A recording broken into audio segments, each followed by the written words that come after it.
नमस्कार।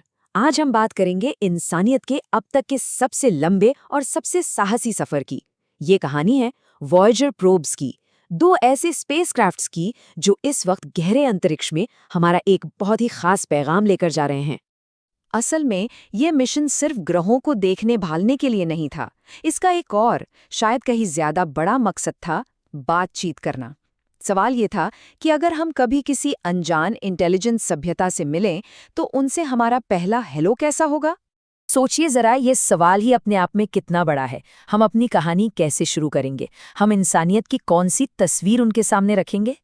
और मजे की बात यह है कि ये कोई ख्याली पुलाव नहीं है। नासा ने सच में इस सवाल का जवाब देने की कोशिश की, और वो जवाब इंसानियत का सबसे बड़ा खत इस वक्त वॉयेजर 1 और 2 पर सवार होकर सितारों के बीच के सन्नाटे में सफर कर रहा है। तो ये सब शुरू कैसे हुआ? चलिए इस कमाल के मिशन की जड़ तक चलते हैं। सब कुछ मुमकिन हुआ एक बहुत ही दुर्लभ खगोलीय घटना की वजह से, जिसने नामुमकिन को मुमकिन कर दिखाया। बात है 1965 की, जब नासा के एक इंजीनियर ने कुछ बहुत ही कमाल का नोटिस किया। उन्होंने हिसाब लगाया कि 1970s के दशक के आखिर में हमारे सौर मंडल के बाहरी ग्रह यानी बृहस्पति, शनि, यूरेनस और नेपच्यून एक ऐसी खास सीध में होंगे जो सिर्फ 175 साल में एक बार होता है। अब इस मौके का फायदा उठाने के लिए एक बहुत ही जीनियस आइडिया इस्तेमाल किया गया, जिसे ग्रेविटी असिस्ट कहते हैं। इसमें होता यह है कि स्पेसक्राफ्ट एक ग्रह के पास से गुजरते हुए उसकी ग्रेविटी का इस्तेमाल करता है अपनी रफ्तार बढ़ाने और दिशा बदलने के लिए, बिल्कुल एक गुलेल की तरह।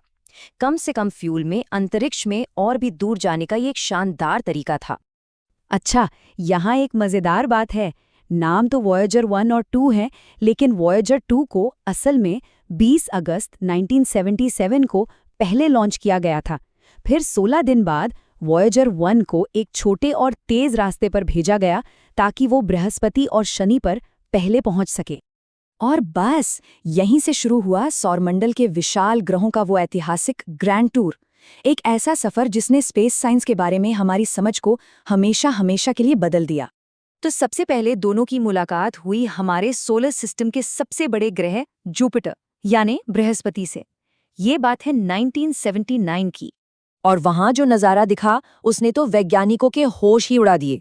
बृहस्पति के चारों ओर हल्के छल्ले खोजे गए, और तो और उसके चांद आयो पर एक्टिव ज्वालामुखी फटते हुए देखे गए। ये पहली बार था जब धरती के बाहर कहीं भी एक्टिव ज्वालामुखी देखे गए थे। इसने ये साबित कर दिया कि हमारा सौर मंडल हमारी सोच से कहीं ज्यादा जिंदा और एक्टिव है। बृहस्पति को अलविदा कहने के बाद 1980-81 में इन प्रोब्स का अगला पड़ाव था वो ग्रह जो अपने खूबसूरत छल्लों के लिए मशहूर है, शनि। यहाँ उन्होंने 3 नए चांद खोज निकाले और शनि के हजारों पेचीदा रिंग्स की ऐसी डिटेल्ड तस्वीरें भेजी जो आज भी आइकॉनिक मानी जाती हैं। इसके साथ ही उन्होंने शनि के सबसे बड़े चांद टाइटन के घने रहस्यमयी वायुमंडल को भी करीब से देखा। यहाँ से दोनों के रास्ते अलग हो गए। वॉयेजर 1 तो शनि से आगे निकल गया, पर वॉयेजर 2 ने अपना सफर जारी रखा। पहले 1986 में यूरेनस और फिर 1989 में नेपच्यून। और आपको पता है, आज तक वॉयेजर 2 ही इतिहास का इकलौता स्पेसक्राफ्ट है जो इन बर्फीले ग्रहों के पास गया है। तो ग्रहों का टूर तो पूरा हो गया था, लेकिन अब वॉयेजर का मिशन एक बिल्कुल नए फेज में जा रहा था। एक ऐसा सफर जो कहीं ज्यादा लंबा और अकेला था, सितारों के बीच की गहरी खाई को पार करने का सफर। लेकिन हमेशा के लिए अलविदा कहने से पहले मिशन के एक वैज्ञानिक कार्ल सेगन के कहने पर वॉयेजर ने कुछ ऐसा किया जिसने हमें हमारे वजूद का एक नया नजरिया दिया। 14 फरवरी 1990 को 6 अरब किलोमीटर दूर से वॉयेजर 1 ने आखिरी बार अपना कैमरा हमारी तरफ घुमाया।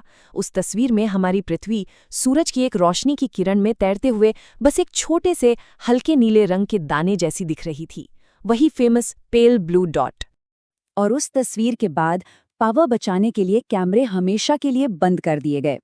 फिर आया साल 2004, जब वॉयेजर 1 ने टर्मिनेशन शॉक को पार किया, मतलब वो जगह जहां हमारे सूरज का दबदबा कम होने लगता है। और फिर 22 साल के लंबे खामोश सफर के बाद 25 अगस्त 2012 को वॉयेजर 1 ने वो कर दिखाया जो पहले कभी नहीं हुआ था। वो आधिकारिक तौर पर इंटरस्टेलर स्पेस में दाखिल हो गया, यानी तारों के बीच की असली खाली जगह में। चलिए अब वापस उसी सवाल पर आते हैं जहां से हमने ये किस्सा शुरू किया था। वॉयेजर अपने साथ जो पैगाम ले जा रहा है, आखिर उसमें है क्या?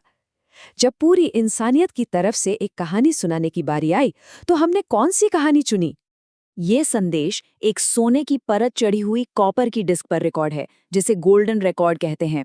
इसमें 115 तस्वीरें हैं, 55 भाषाओं में नमस्ते कहा गया है, दुनिया भर का संगीत है और धरती की बहुत सारी आवाजें हैं, एक व्हेल के गाने से लेकर एक माँ की लोरी तक। पर सोचिए, एक बहुत बड़ा चैलेंज था। कोई कॉमन भाषा तो है नहीं, तो कोई एलियन सभ्यता ये समझेगी कैसे कि इस डिस्क का करना क्या है, इसे बजाना कैसे है? इसका जवाब बहुत ही होशियारी से रिकॉर्ड के कवर पर ही बना दिया गया है। ये कवर एक तरह का इंस्ट्रक्शन मैनुअल है।